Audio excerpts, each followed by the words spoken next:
Standard's not live. Who's that?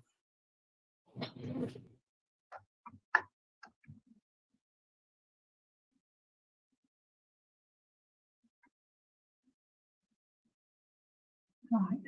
That's good. Right.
one moment, I'll just come.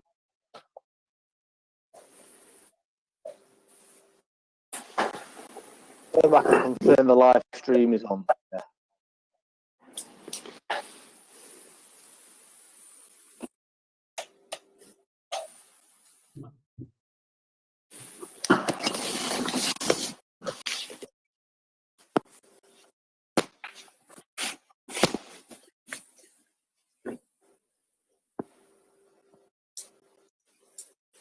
Just give me the nod, Damon. You want his cameras on or off, Anthony? Or I mean, you can leave them on for me. Just mute yourselves, and I use your mics as a guideline. Yeah, I can confirm the live stream is on, Chair. Thank you, Damon. Welcome, councillors, to this meeting of the Growth Scrutiny Committee. This is a public meeting being streamed live to YouTube and via the council website. The meeting is also being recorded for the purposes of the minutes. I have been advised that the live stream is now up and running. If for any reason the public can no longer hear or see the meeting over the live stream, we will adjourn until the connection has been re-established. Can I ask the clerk to explain the procedure for this meeting? Thank you, Chair. Microphones should remain muted at all times unless a member has been called on to speak by the Chair. This is to minimise background noise. Members can leave their cameras switched on if they feel that in doing so, it enhances the debate. If a member wishes to speak on an item or during the debate, please indicate this by unmuting your microphone and raising a hand. You may also use the chat function to type speak. The Chair will then call on you to speak as appropriate. Voting will be done so by acclamation. A simple show of hands will indicate that the committee is in agreement. If you are disconnected from the meeting, please try to rejoin as quickly as possible.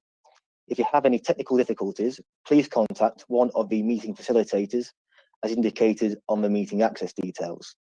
If you're about to speak, we will wait a few moments for you to rejoin. Thank you, Chair. Right, thanks, Damon. Good morning, everybody. Morning, everybody.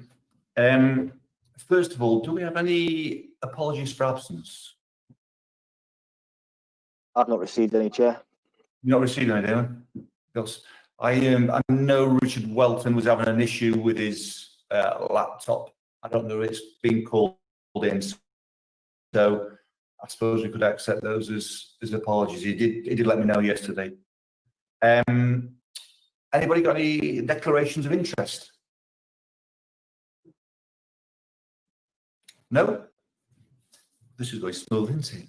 So, item 3, minutes of the last meeting. Have we all had and seen and read the minutes of the last meeting? Everybody happy with it? Susie, Nigel, Susie, first of all, can you? Yeah, I had a strong memory. I believe Sue sent me an email and I can't remember where it was, so I do apologise, of when we were talking about a selection of scrutiny review topics, we were also discussing whether we could look at the housing crisis and the rehousing of the homeless. So, housing of the homeless, apologies. Let's be specific. Right, so can I be you in on that? Yeah, yes, Chair, I do recall that. Yes, Councillor Cornwall, I sent you and Councillor Whitehead an email. If you remember, the issue was that homelessness actually comes within the Community Scrutiny Committee, and they are due to look at the action plan from a previous review on this. So I've spoken to the Chair and he's quite happy for you and Councillor Whitehead to attend, and I've put your name on the list for the Governance Officer to send you an invite to that meeting. Obviously you'll be there as observers, but the action plan will be interesting to see what progress has been made since that previous review. Okay, thank you. All right, thanks, Susie. Nigel, was that the same point you were going to make? Or did you want to make a point? Oh no, I was just approving the minutes. Oh, I thought you I'll just put my hand up to say I'm in favour of the minutes. Excellent, thank you for that. That's brilliant. Right, I think then in that case we can. Do we have to? Do we take a vote on the minutes? No, Chair. Oh, right, okay. Okay. Sorry, Chair. If we could just have a show of hands, just to prove them. All right. Show of hands, Yeah, please. just to note it, yeah. Thank you. Thank you. I'd like to welcome Jill Callingham this morning, Director of Growth and Economic Development. She's come to consider an update on progress from about the growth and economic development. Are you here to speak to us, Jill? I can do. I can share what we've done. I've brought my colleague Carl Apps with us because, as you will be aware, I've been with the council now 8 weeks. And if you're looking for some background information, Carl's much more in a better position to answer those questions than I am. So on the growth strategy,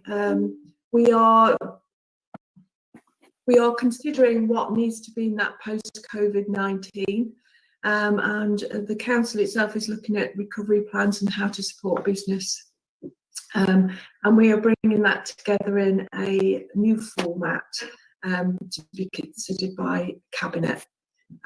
We are aligning that to the LEP priorities because they have got the green agenda is high up in that, and along with IT and broadband and that type of thing. They're two priorities. We want to align our growth strategy with that to maximise the ability to get funding into East Derbyshire and to support our businesses. Right, thank you, Jill. Right, Carl, have you got any sort of background or any future plans or anything that we need to know as regards to? You're very foggy, by the way. Yeah, apologies for that. It's my laptop. The camera's not very good. I need to put that on my email signature, I think, just so everybody knows in advance. Yeah, one of the main planks of our strategy is around our 10 centre regeneration as well. So it's thematically designed, and that's one of the key areas. Because we recognise that's probably in the post-COVID-19 world something that's going to be quite important for us to focus on and develop. So we have the Clay Cross Town Deal Board, which is working on an investment plan for Clay Cross, which is significant and quite exciting. And then we also have two other pieces of work, which is the OP work, which is the One Public Estate review of Eckington and Killermarsh. And then we're going to progress that as well because we've secured some additional funding to turn that OP work into, hopefully, some projects that we can start to deliver. So that's some of the things that were happening in the background before Jill's come along and started to pull all this sort of stuff together. As Jill rightly points out, the local industrial strategy that D2N2 have done is still in the draft stage at this point, but it is around clean growth and inclusive growth, and that's something that we need to obviously make sure we reference, as Jill rightly says, because the only way we're going to get in our policy, getting funding around our strategies is to make sure it has those policy links to regional and national priorities. Right, thanks, Carl. Nick, can I bring you in on this? Thanks, Anthony. If I could just ask Jill a question. She mentioned aligning our plan, or maybe elements of our growth plan, to the LEP and D2N2, which in turn enables funding, which sounds fantastic. Now, this is news. This feels like it's news in some respects, but it feels welcome. If I could ask you, how does that look? How do we align our plan with D2N2? What are the mechanics of it? Do we follow their lead? Do we come up with our own ideas and they adjust to our ideas? How do we align with the LEP's plan? Right. Okay. Well, it's the LEP's plan covers the whole of Nottinghamshire and Derbyshire. So in there will be key themes, but it's up to each local authority to say how that would fit with its needs. So it's very broad brush in what they will support, and they're descriptive rather than prescriptive. But what their policies align with what central government are out there to fund and what they see as priorities as well. And what we will do is be more prescriptive about what we need for North East Derbyshire. And by putting, the way you write the document is you identify that you have a need and where it is and what it is, and that is your hook to then be able to go back and get the funding to support that theme or whatever else we need in this area. So the work we need to do is work out where is it we need the support and in what form, and that will be the hook that we put in, that which then will take us back through the thread to the LEP or any other funding that's available. Right, thanks. You happy with that, Nick? Yeah, I mean it's exciting because it gives us the opportunity to really dig into the funding opportunities, and like Jill says, it aligns with what the government are trying to push through. So to have these layers of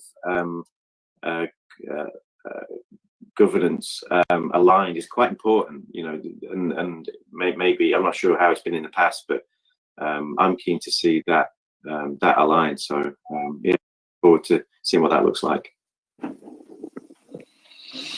Well, thank you. Nigel, come you in. Just connected to that, really. Am I right, Jill, in saying that there's been one phase, if you like, that finishes? This is from the D2N2 in 2001, and then do we start another one? Is there another sort of program after that date? And I don't know if Carl knows this. I've had a bit of involvement through the county council as well, but my other question is, will this post-COVID thing affect the funding? Do you think will there be more or less, or will it just carry on as you think? I mean, from my experience, there is a lot of money there, and it sounds daft, but they do struggle to spend it all, because you're talking of millions of pounds. Every bid's got to have a business case and all that sort of stuff, and the fear is, or has been, that if they don't spend it all as D2N2, then they take it off them. And so if we can get stuff in the pipeline, the better it is for North East Derbyshire, is my experience. Yeah, I couldn't agree more. So there are funding regimes that are coming to an end next year. A lot of those are around ERDF. And what's happening, as you can see, there's announcements at the moment coming out where government are pumping money into the economy, particularly around infrastructure. And we are bidding already for that, even without the growth strategy, because we've got things that need to be funded that historically have been identified, and obviously now money's coming out, we are already putting in bids for that type of thing. So we don't know what the bidding rounds are going to be looking like. At the moment, they are releasing money, but what it will look like in another 2 years, I don't know. But we just need to be ready. Thanks, you. Nick, please bring you back in again. Yeah. Could I ask Carl a question, please, regarding OPE? I'm a Killamarsh ward member, so maybe I've got an interest in this. I had a parish level, we had a meeting with the project manager. We've only had one meeting with them. It's gone a little bit quiet. So Carl mentioned some additional funding. Is that the original funding, Carl, of around, was it £80,000 for both wards, or is there more than the 80,000? So there is more than 80,000. Initially, there's 40,000 through the One Public Estate, and we managed to secure another 40,000 of match funding from the business rates pooling pilot, which is across Derbyshire. So we've got 80,000 to do that work, and that's why we were able to extend it to just a bit more than just OP. And I don't mean that disrespectfully, but OP focuses on the publicly owned assets and place. And what we were able to do with this business rate pooling is throw that net a little bit wider and have a bit of a holistic view in terms of the place and what we can do with it. The council, North East Derbyshire District Council, have pledged £95,000 from the Invest to Save budget, and of that we're going to then take the report that PDR Consulting are doing at the minute and are close to finishing, and then we're going to take that and move that into the phase where it's business case ready. So then, as Jill was saying about that, making sure that we're at that point where we can start securing or requesting additional funding, we'll be at that point. The challenge that we've always had in the past is that we've been able to do a certain amount of work, but then we've not been able to get it to that next stage, because we've just not had that funding to take it on and progress the project. So this has been about getting us to that point where we're able to turn a desktop study or piece of work, turn it into actual projects which can be delivered on the ground. Could I just ask what the current status is of OPE, please, Carl? Yeah, the consultants are just finishing the final report. I've got a meeting with them in a couple of weeks to discuss the draft. They sent a report in for comment, and we've provided comments, and so partners in planning and the county as well on the current status of that report. So then they're working through those comments, and we'll be looking closer to a final draft. And then will that involve possibly not at this stage. Once we've got the draft, then that'll go out to comment to parish. The previous draft will have gone to relevant stakeholders at that point for those technical points, and then the draft that we have will then go out to consultation with our stakeholder partners, take any feedback from them, and then we can send that back to PER to do the final draft of the report. Okay, thank you. I suppose, Nick, you'll be quite keen on that report, with you being involved with Killamarsh. You want to get your teeth into. Yeah, myself and Jez, who talk quite a lot, and Jez is in Jeremy Kenyon's in Eckington, so bouncing ideas off each other is also an important one. It's easy to just look at a parish level on the four walls around where you live, but it's also nice to see what other people are thinking and doing. And Jeremy has some broader ideas, so it is good to see that. So yeah, I'm very keen to stay in touch with this, and I'll email Carl outside of this meeting just to try and stay in touch with it as much as I can. Smashing. Thanks, mate. Thanks for that. Right, I think in that case we can perhaps move on to the next item, which is item 5, scrutiny review. And I've got a heading here: tourism, business and non-business. This has scoping review, including scene setting. Sue, can I ask you to come in on this? Yes, thank you, Chair. This is something that normally we do in an informal session, but obviously given the circumstances, we thought it would be better to do it in the main committee to get things moving. But at agenda item 5, you've all been sent a draft project plan, which is the scoping document. And obviously Jill and Carl are here today for two purposes: to help you scope what you want to look at, and secondly, perhaps to give some background information as to where we are as a council in this area. In terms of the scoping document, you'll see on there that the sort of things that you're trying to identify through discussion is what you're actually wanting this review to achieve. So identifying your aims and objectives for the review. Key issues is obviously about the key things that you particularly want to look at, and obviously the two officers will be able to help you with that background information. But then even going down to a practical level of who you want to speak to.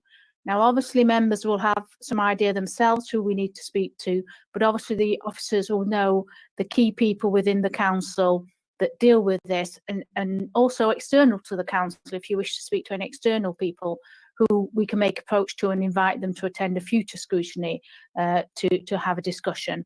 And then the other things is documentary evidence, whether there's any up and coming documents that we might look at the next meeting, and also the things that you might want to do in a normal situation. You might consider, do we need to make any site visits? Do we want to go and talk to businesses in a focus group, things like that? So those are all options that you can consider as your scope. Thank you, Chair. All right, thanks, Sue, very much. Well, I'll get us started on this. I mean, I've been giving it some thought. We started off with tourism, business and non-business, and it seems quite a big subject. Personally, I'd like us to get sort of deep down a little bit, some local stuff rather than the great big projects. I'd like us to be looking at, I don't know, stuff we can do in our own parishes that are going to enhance our parishes. I don't know what anybody thinks about that. I mean, the big stuff's great, but some of the small stuff's as important to the people we're representing as the big stuff, and it's probably that will probably make more of a mark. Nick, go your hand up.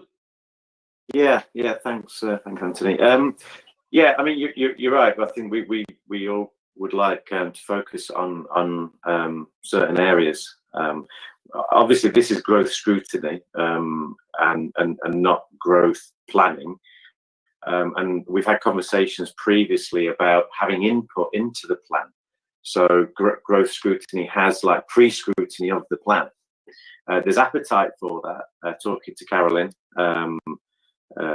cabinet member, cabinet holder. And I think that's really important. And I would say, Anthony, that's where we would feed into Carolyn's plan to ensure that we can get some specifics and direct, as much as we can do what you just mentioned. So I don't know where we go from there, and it's obviously one for Jill as well, but I don't know where we go from there in terms of how we formally can have an input into the growth plan in draft or in beta version. Yeah, thanks. Nigel, you were going to say something. Sorry, mate.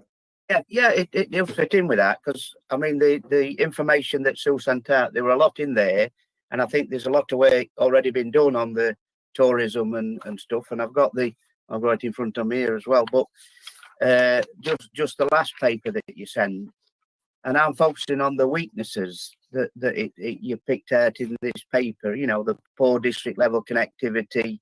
There's no district capital, lack of visitor attractions. And I think, and it does fit in with both your points, I think, that we need to focus in on their weaknesses and how we can improve them. I think if we can do that as a committee and try and tackle some of those issues, then bullet points, then feed that into the thing. I think we've, what do you call it, added value. We've done something. I don't know what because you're new to it, Jill, and I know you've asked in past for some, what the main attractions, and there are quite a lot missing. I mean, you sort of blasé to it when you live in a village or wherever. You don't realise Eckington's got a lot of history. North Wingfield's got a lot of history, with church and things, which we don't sell at all, and things like that. And we've got good, where we are, but we need to make it better. The cycle routes. There's a lot of work gone into them, but they don't connect up and things like that.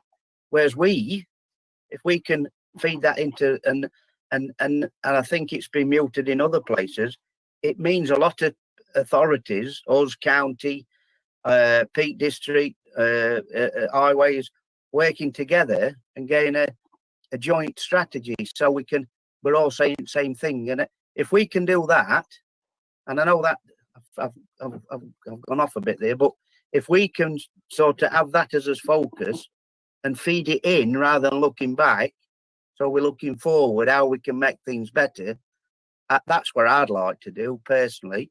And I think it don't contradict what either of you have said, I don't think. Can you pick bones out of that? I don't know what I've said now. No, I know what you've said, Nigel. Thank you for that. Yeah, you say similar sort of things as we're saying. Yeah.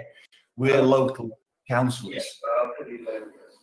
We're local councillors, and we know our areas. And we, like you said, we just take it for granted. We just take for granted what we have. And if you look long and hard at what you have, then we can bring these things to the fore, and it would improve the tourism, people coming. I mean, we live in a beautiful place.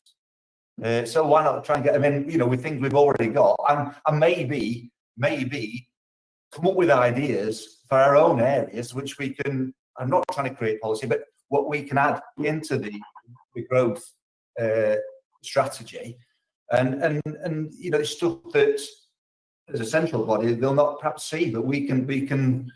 I'm doing the same as you now, so I'm going on here. Susie, can I bring you in, please? Yeah, I mean, I'm on one level, I'm all for this. I have a passion for the Five Pits. Been absolutely my godsend during lockdown, and I want to celebrate it. I want to get it out there. I want to publicise it, but I can't help in the back of my head thinking about national policies and the impact of HS2. So I understand what you're saying, and I do agree with you on one hand, but we can't ignore the fact that a big train track is going to be going right through my village. So I don't know, you know, I can do all the promotion of the Five Pits Trail, but in 5 years' time or 10 years' time, whenever they decide to start building it, it's going to be wiped out. So I just wanted to add that into the mix, because it's national policy affects us, whether we're just local councillors or not. It'll affect us. Yeah, I can see that, Susie, and you know, it's not coming through Dronfield, well, it's not coming through Colaston, my little bit, so I don't appreciate getting my pad. But sorry, there's somebody that called one, I don't know who that is. But you know, I can't appreciate like you do that.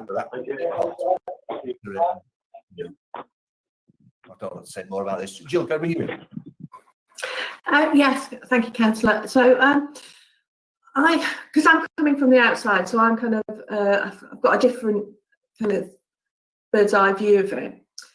The thing that I think might be really helpful for me and the team is understanding where you want to place North East Derbyshire. So we've done a load of research that we've shared with you. What I think it's probably best to say struggling with is, do we want North East Derbyshire to be a destination in its own right? In which case, one, why would people come here and what is there to see, which we've been trying to capture? Or is the other part of it is supporting what goes on in the wider Peak District, as this is a location to come and stay, come out for the night, create a nighttime economy. So that although you may be visiting into the Peak, going out walking, actually you stay in North East Derbyshire, you go to the local pubs, you can go to the well dressing. Where is it we want to place ourselves? Because if we want to be a destination in our own right, what is it we're trying to sell? And that's the bit I am struggling with, because I'm not seeing it at the moment. So we'd have to, I think, create something. Nick, you got your hand up. Yeah, thanks, Anthony. We're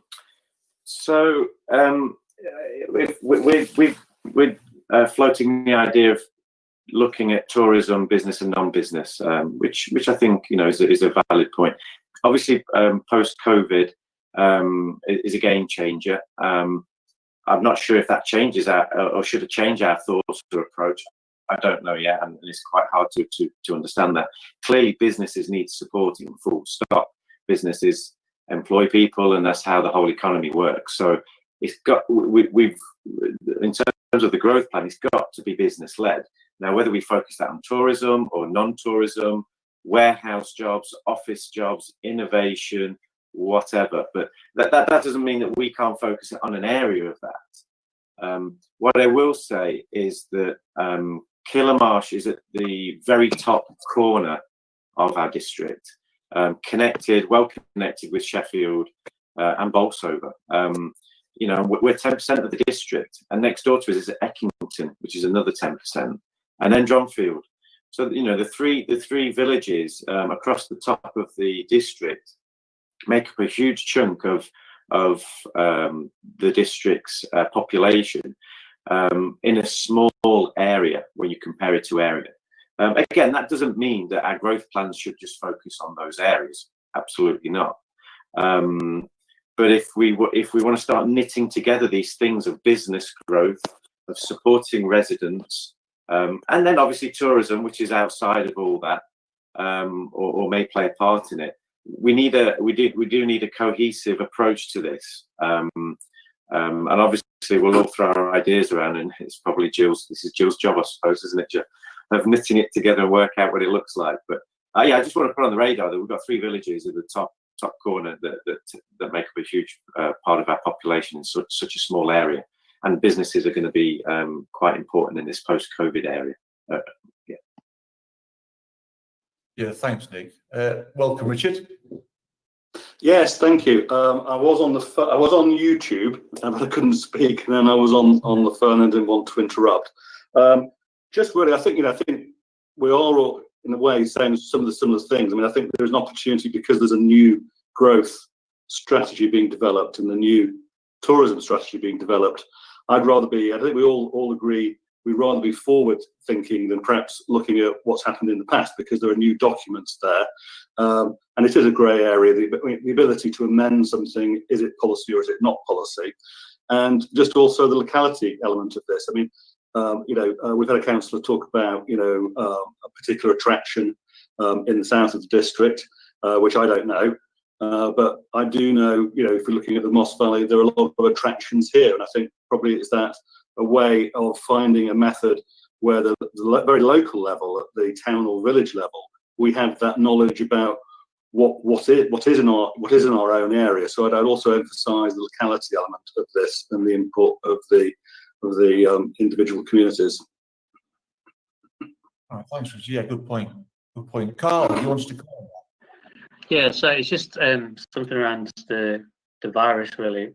We need to recognise that the impact has been quite sectorial, really. So retail has been heavily hit, and tourism has also been heavily hit, whereas some parts of the economy have been able to, continue to operate, possibly not as well as they were before the virus, and potentially they are going to bounce back. Hopefully, fingers crossed, if we get that V-shaped recovery. What I suppose we need to recognise with tourism strategy is a lot of tourism businesses are struggling now, are going to continue to struggle, and potentially are going to be the last sector to recover from the virus, because the impact of people going away on holiday or staycations or that sort of thing, that might be a long time before everybody's comfortable to do that in an appropriate way. So I think the business element is absolutely right. I think we have to recognise the virus has had a significant impact on those sectors. And as other people have said, yeah, it is about looking forward and what we do differently. This presents a real opportunity for new ways of working. For instance, we're doing this meeting in this way. So it's to really work with the sectors to see how they can innovate, evolve as they move forward. We've started to change some of the ways of working we're doing already. So we were doing a business engagement event, but now we've refined that to a sectorial focus onto tourism, and we're speaking to tourism businesses to really understand, because they're the experts in their field, to understand what are the impacts on them and what is it that they need and what is it that they want from us, and can we actually deliver what they need and want. So we've started to change some of our thinking already, I suppose, as an economic development unit. Yeah, thanks, Carl. Thank you. I think, Jill, you can see just from a little bit of a conversation here, we're all desperate to get involved in this, and it's the best way we can get involved with you. I don't really know. Let's say it's not our role to be creating policies. We're here to scrutinise, but there is a feeling perhaps we could scrutinise the items to get them into your thinking. Maybe, I don't know. Richard, are you wanted to speak? Just only because you're no, I was trying to scroll across so I could see everybody, but I can't scroll at the moment for some reason. Oh, unscrollable. Nigel, please. I'm still thinking of Jill's question, actually, and I think it is a fair question. Are we a destination in its own right, or a dormitory for the Peak District in Chesterfield? And I think, could that be our focus as this committee, to start one of the focus to actually answer that question? Ask people, basically. But if we're going to do that, we then need to know what are the attractions. My gut reaction is that the face, really, that you attract people because we're cheaper than staying in Peak District, but we're on edge of it. We've got theatres and stuff in Chesterfield and Sheffield, and people can stay in Eckington and Killimarsh. I think I'll not be unkind and mention Killimarsh, but if somebody asked me where I wanted to stay, it won't be Claycross or Killimarsh. And at this point in time, but if once you're there to visit these other things, then you have the other stuff, and then the word of mouth or whatever, and it's a bottom up thing. But at the moment, I think the attractions at Peak District in Chesterfield or Sheffield in the north. So, but they the sort of questions I think we should be asking of local people, officers, and the business community, and see how we move on from that. I'm just trying to get a focus for this actual scrutiny. Yeah. Thank you, Nigel. Thank you for that, Richard. Yes, I agree with what Nigel says. But one thing I just want to point out, this is a bit of a detailed point, because when I read that tourism strategy, and obviously there was an obvious point that the attractions were all outside the area. But the two things I focused on, one is I think something which I think is important, which is footpaths and our bridleways. You know, the Moss Valley, the trails, I think, are an element where you can attract people in. The Rotary Walk, you know, it's not, you know, all the footpaths aren't in a great state. So there is certainly an area, one area I think where people would come into the area. The other one as a dormitory does lead, unfortunately, and this also stems from some work I did analysing the business rate payers in Dromfield, is you then stray into supporting, you know, cottages and second homes. And obviously that has an impact in affordability. And you look at areas like the Cotswolds and Cornwall and Devon, where local people have been priced out of the market of being able to buy affordable homes. I think the final one, which perhaps wasn't particularly in there, was events. And again, it's just down to the locality element. We are considering at our level. We've been told that maybe we should be looking at upping. And I talk about local events. I'm not talking about, you know, Glastonbury or anything like that, but just upping some of our Christmas fairs and summer galas and things in a local way with community partners. That wasn't particularly I wouldn't expect it to be in that paper on tourism. But I think it does provide that thing about why would someone come in. And I take the point about the theatres as well, Nigel. I think that's a good point. Thanks. Nick, you want to come in on that?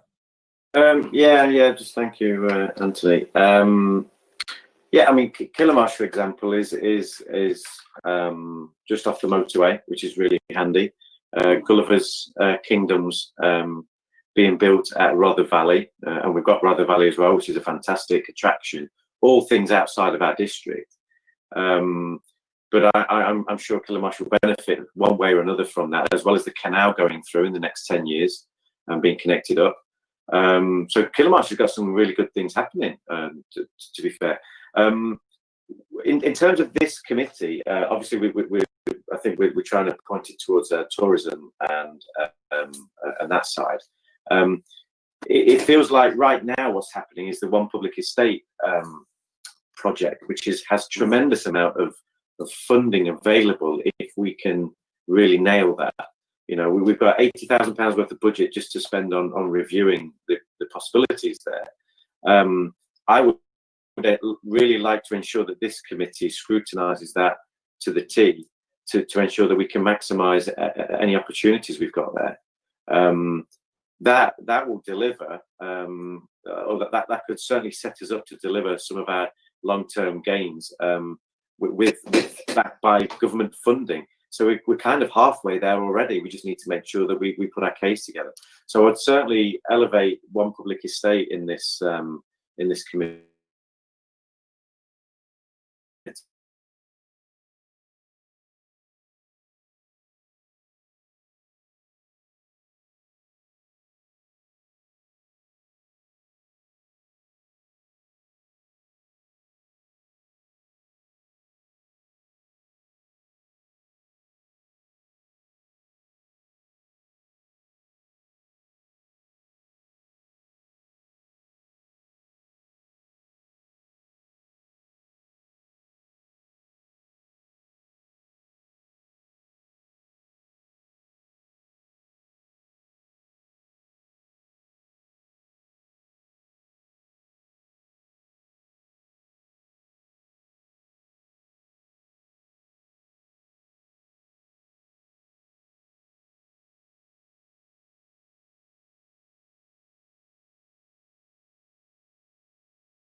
this review.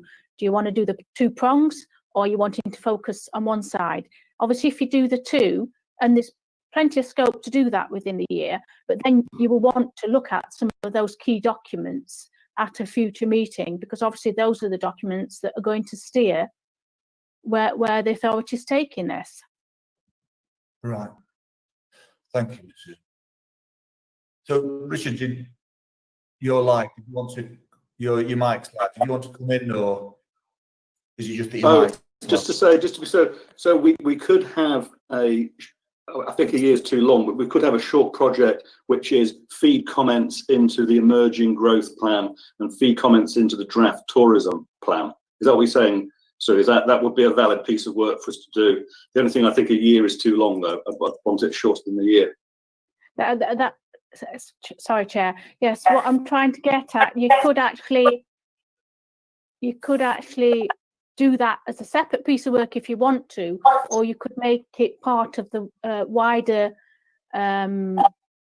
project. A review that would take possibly the municipal year, because remember, you only have 5 or 6 meetings. If you were going to do that 2-pronged, looking at the overarching policy area and what that meant and what you wanted to feed in there, and then from that leading on to that local aspect that you're trying to put into that. But it's really up to the committee to decide what approach you want to say.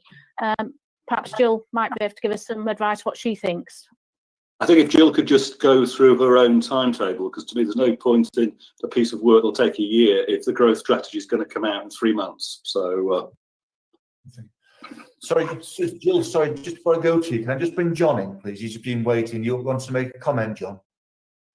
Yeah, thanks, Anthony. Yeah, I've been listening quite carefully. If you remember, the whole of last year, we waited for the growth strategy to appear. And it's difficult to set a scrutiny topic up if the council haven't got a strategy. So we wouldn't know which way to scrutinise. The tourist strategy is fairly close to coming forward. And the growth strategy, I think it's in Cabinet. I'm not sure what state it's at. So Jill might be able to give us an update on that. But I think to get our teeth into a project or a mini project, I quite like the one People's Estate. That's already up and running. They're already looking at gaining funding.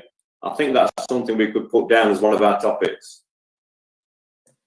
Yes, thank you, John. I agree with you. So, I mean, the fact that there is no real, we've had some time now, and I've said this before, where we're just not going around in circles, but we haven't really got anything particularly to get our teeth into. So I've an inclination to sort of agree with what you're saying, and what Sue just mentioned and Richard said about feeding comments in. I like that idea as well, because it's something you can actually, it's living and breathing. You can actually make a point where the rest of it we're just going around in circles a little bit without being disrespectful. Jill, you were going to join there. Yeah, it was just to say that we're expecting the tourism strategy to come to be finished drafting by September to be adopted by the council. So for me, it would be really helpful if you looked at that and fed into it, because that's the bit, as I said, I'm struggling a little bit about where our focus should be, and you've got more than have. And then shortly after that, we'd expect the growth strategy. That's going to be slightly, take slightly longer, because there is lots of work being done at D2N2 and the Derbyshire level to understand the effects of COVID-19. I want to make sure all that's captured in the growth strategy, so that we've got a document that we can use going forward. What you're going to find with other local authorities, they're going to have to do some reviewing of their growth strategy to realign them, and I don't want to have to do it twice. If we're doing it, we're going to do it right, so it aligns to everything. So that will come probably in October time, I would imagine, once we've got the tourism strategy out of the way. Thanks, Jill. Does that make sense? Does that make sense to everybody? It makes perfect sense to me. What Jill's saying, I think it's something you can actually feel and discuss comfortably, because it's about to happen. Carl, if you were to add something there. Yeah, well, thank you. I think Jill's right. The initial part should be about talking about finding your comments around the strategy as it's drafted. But then it might be that, and it could be for this cabinet or this scrutiny committee next year, then reviews the first year in, hopefully post COVID-19. What is the strategy? Is it delivering what we need it to do? So it could be that we do that review next year on the strategy, and is it go in the direction that we're predicting now? And do we need to make that amendment there? And that might add some real value as a mini review of where are we and where were we expected to be and where do we want to be. So it might be that it's that first part around the strategy, add your comments and where you think it's going. And then in a year's time, it's review it to say, well, actually, are we achieving the expected outputs? Because at this point, we're making a certain amount of educated assumptions, but they are still assumptions at this point. And it could be that, you know, the economy takes a massive tank, or it could be the economy bounces back really well and we need to take it in a slightly different direction. So it might be that potentially is a route to go. All right, thanks, Carl. So Sue, can I just come to you? We keep having these conversations, don't we, you and I, and we keep just slightly moving what we're going to do. I think that's a reflection of having no real subject to work towards. At this point, I love that idea. I love the idea of feeding in comments. But can I ask the rest of the committee how do they feel about that? Nigel, what about you? Nigel, you any? Yes, yeah. Thanks for putting me on spot, Richard. Anthony. Yeah, I was thinking hard, mate. I was thinking hard. But yeah, I think I'm just looking at the September date. Like, really, that don't give us a lot of time to feed stuff in. That's all I'm questioning. Really, I like the idea, and I think. I mean, more I've read it, you know, it is a long way down the line. I think we've said a lot today. You know, we've all got coming at it from different angles. I'm feeling, but as a starting point, I think we can do that in a like a quick. Let's all really study what's been done so far, and we can have an input into that at this next meeting, and then after that we can move on. I believe. We've let things just settle a little bit, and then we can start looking at the bigger picture. And there's two aspects, isn't there? There's the bigger picture and the local. You know, each what can we sell? Where you started from, Anthony. You know, what's each village got that we can feed into the thing. And we're all from different villages, and we can all make a case for our little village, but. It's got to be a bigger strategy than that, and I'm not clear, Jill, to be honest, exactly where we fit within this area as what we are. I'm not clear myself, to be honest. So, but at this early point, let's just focus in on that strategy and how we can input into that. Does that make sense, Sue? I don't know. Yeah.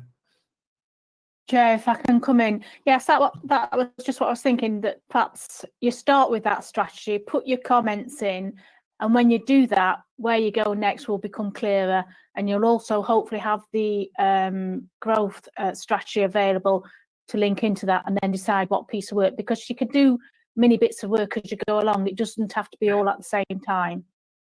I don't know what you think about that. Right, thanks, Sue. Nick, you've got your hand up. You can comment on this? Yeah, thanks. And I think just Sue's last comment, it's an ongoing piece. I mean, let's not kid ourselves. We're no economic experts. You know, none of us are economic experts, and we've got no idea what COVID's going to bring, post-COVID's going to bring. It's got to be fluid. It's got to be dynamic, and this committee can form part of that, and we can raise the flag when we see things. So just to maybe, you know, to help summarise things. Are we talking about three things now? Are we talking about input into growth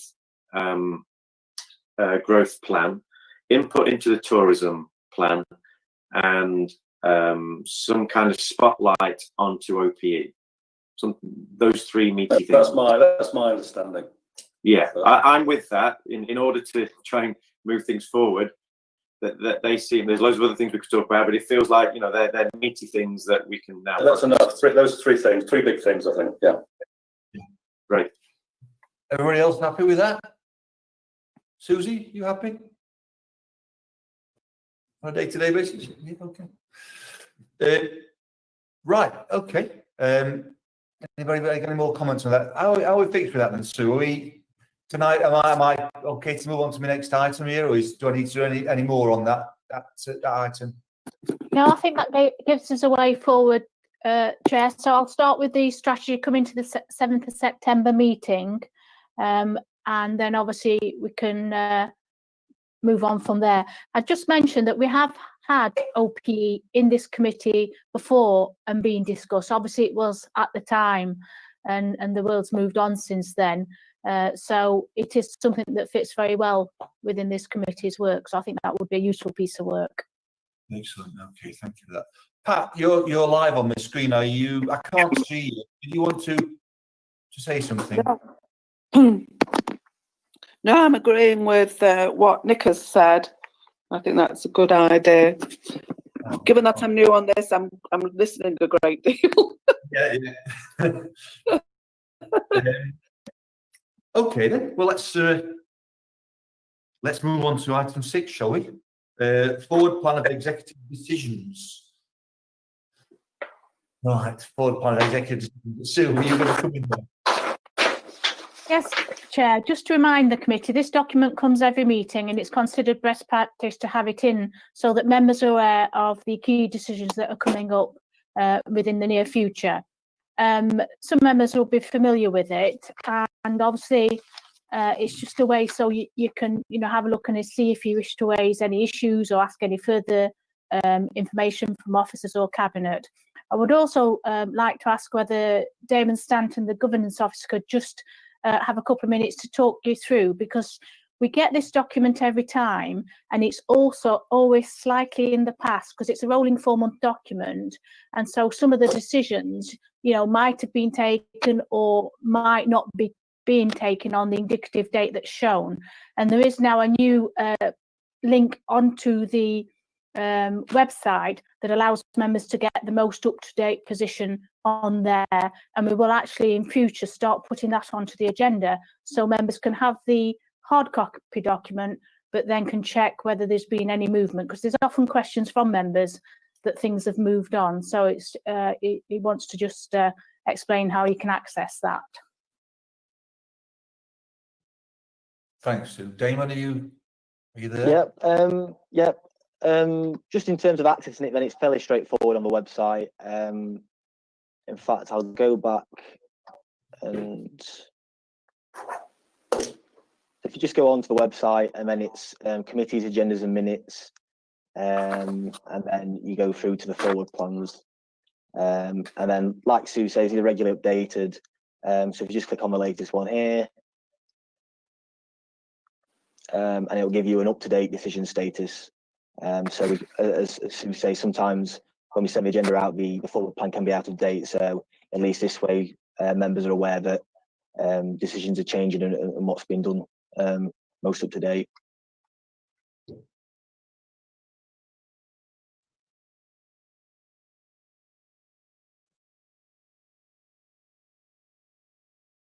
So Damon, could you? Sorry, Damon, could you just show members how to click on the links and the sort of updated stuff they might get that won't possibly be on the hard copy document? Yeah, so obviously this is the first one, land sales. In terms of decision status, this is item deferred, you know, and you've got your reasons why. There's not really much to it apart from that. So it's just whether members want to access during the meeting through their iPads. They can see when we move on to the item, if you just want to log on, and they can see the most up-to-date version that's available to them. Damon, how did you get onto it in fact? Where is it in the homepage? I'll tell you what, I'll start again, and I'll go through it. So if you go down to show more services,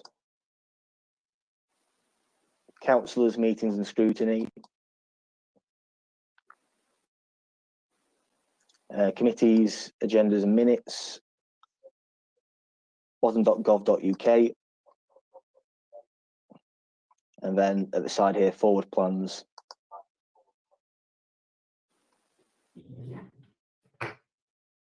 Cheers, mate. I probably worked that out myself, but it's clearer now.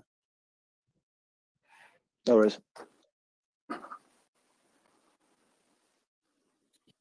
Right, thanks, Damon. Thanks for that very much. Everybody all right with that? Yeah, good, cool. Okay, item number 7, work programme. To consider the work programme for the Growth Scrutiny Committee and review the proposed workload. Sue. Thank you, Chair. I mean, obviously, given what you've decided today, I will rejig this to work in, you know, the work that you've just suggested, including getting an item onto a future meeting in the near future to look at the OPE item as well. So it's just there to show you what your work is over the year. I had rejigged it to on the basis of you doing a full year's review, and obviously we've taken a different path to that. So I will rejig it, but it does set out the sort of things that you would need to do on that. You'll notice at the 9th of November meeting, I had got to bring the growth strategy back because I had hoped that it would be available by that date. So that's already scheduled in. So that will fit nicely from the September meeting, looking at the first piece of work and then on to that. And you'll see that there's lots of items with interviews written in. Obviously, what often happens in a review, you want to talk to key stakeholders, but I'll have a discussion with Jill and Carl outside of this meeting so we can decide, you know, whether there's any people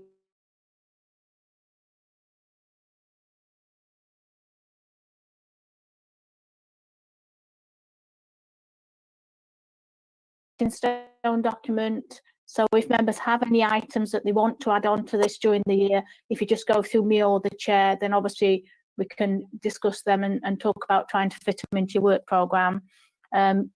Later in the municipal year, you usually have things like the partnership activities in support of growth team come in and tell you what they've been doing. But again, that's all up for discussion. And if you decide you don't want that, then we can take it off. Or if you want something else to go in its place. So I just want to really alert members that it's, you know, it's a working document, and if things come up, and obviously from the things that you hear in you know, if you've had the OP item in and it sparks something else, then there's scope in that programme to fit it in, so you can pursue that forward. Right, thank you. So Nick. Yeah, thanks, Anthony. Just regarding just the OP specific, is it PDR? I think the company's PDR who's conducting the review for us. I would certainly like to get them in to talk to them, and obviously, hopefully have some kind of, whether it's draft report, depending on what time we get them in, whether it's draft, hopefully it'll be draft so we can have an input into it. I'm not sure if it's one for Carl. Best timing for that? The report's nearly coming to an end, and PER will step away once it's a final report. So it may be that it's too late in terms of when your next committee is, because they may have done the project, moved on to the next thing, and then at that point they're not going to want to come back. But it will go to the project control board, well, project officer group and the project control board, where the parish and the districts and the county are all represented. So they should be adequate chance for them to see that report. We can obviously bring the report to this committee, and then we can, I suppose, talk about what next. So what do we do next? And I suppose that's the important part of the OP, because for any report, it's only as good as what you do with it next. If it sits on a shelf, then it's money not well spent. If you turn that into an actual proposal that can secure funding, then it's value, and I suppose that's what we need to make sure we're doing. So it could be that we do that at this meeting, depending on time and stuff. Yeah, sorry. Carl, do you think? I mean, OPE started pre-COVID, and thinking specifically about the ward, and I've been in a meeting with them, so I've got a bit of context with it. Do you think it's almost like a different world now? So the data gathering, the information we provided at parish would be completely different today than it was pre-COVID. I mean, some of the challenges that we've got now as a parish and obviously as a district are completely different, and the opportunities are different. We've got land that we may now want to do something different with. So, I mean, this might be very unfortunate that this coming towards an end, but it would be very disappointing receiving a report that was for a different world when we're in a new world. Is there anything that can be done there, Carl? Or do you feel that that's not particularly a concern? In all honesty, I think what COVID-19 has done is accelerated what was already happening. So I think the high street was already in a challenging situation. A lot of shops in our town centres were on the edge anyway, and I think in a couple of years some of them will have gone anyway. The nature of how we shop and use our town centres was always changing, and I think this is just accelerated. I think our town centres now need to be experience based. So you need to go. What I mean by that is you need to go there to do something, and it's not about you go there to buy some clothes or whatever else. And the OP's work had already kind of done that anyway, and recognised that the nature of our town centres are changing. It can't be the anchor for our town centres can no longer be retail. It has to be something else. So some of the things that they talked about, for instance, was increasing residential within our town centres. Well, actually, that still makes sense because there's still a housing need, so we know that. But also, the more people you get on the high street living there, they're more likely to pop to the local shop to get some milk, get a haircut, place a bet, or whatever it is that's the offer on that high street at that point. So I think the work that the open work has done is probably right, but what it is just we're in an accelerated world now. So some of the stuff that would have naturally happened in 2, 3, 4, 5 years has happened over a case of 14, 15 weeks.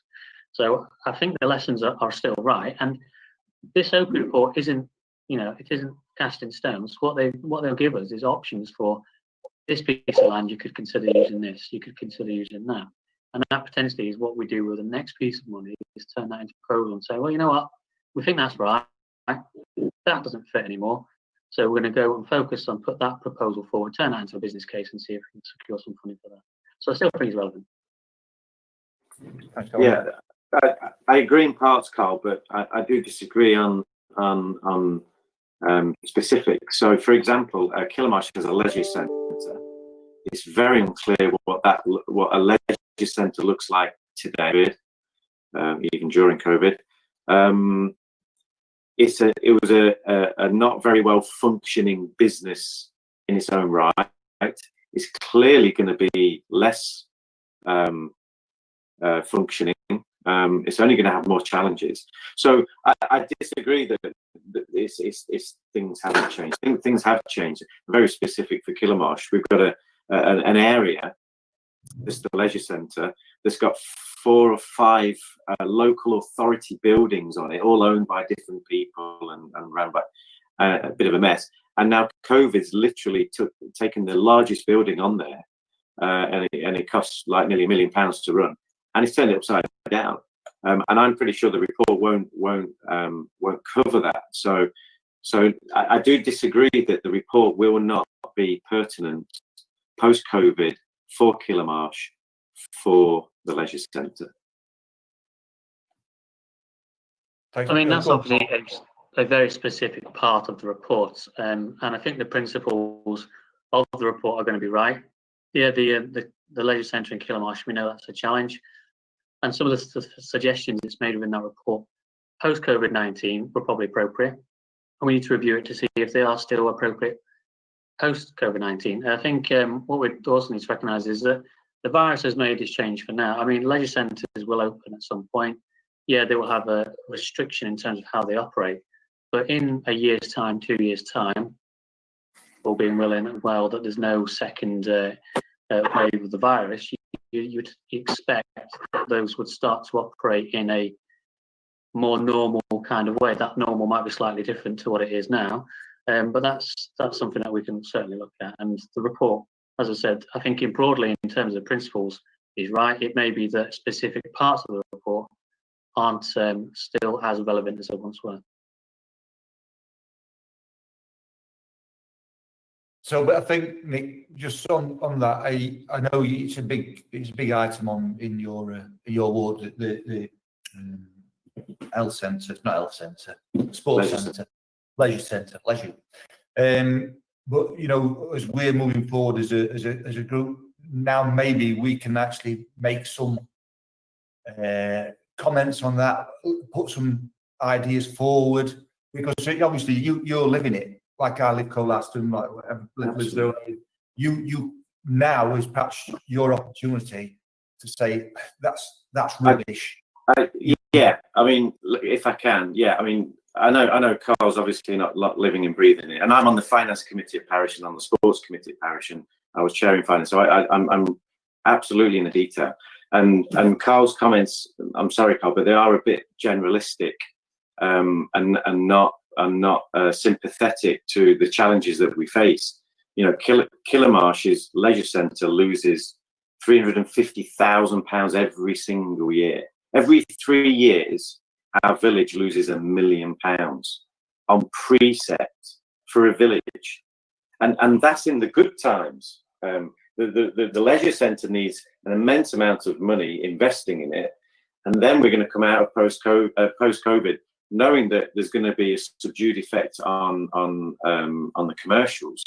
And it's got to survive that. It's got £100,000 worth of general funds. That's a drop in the ocean. So no, absolutely not.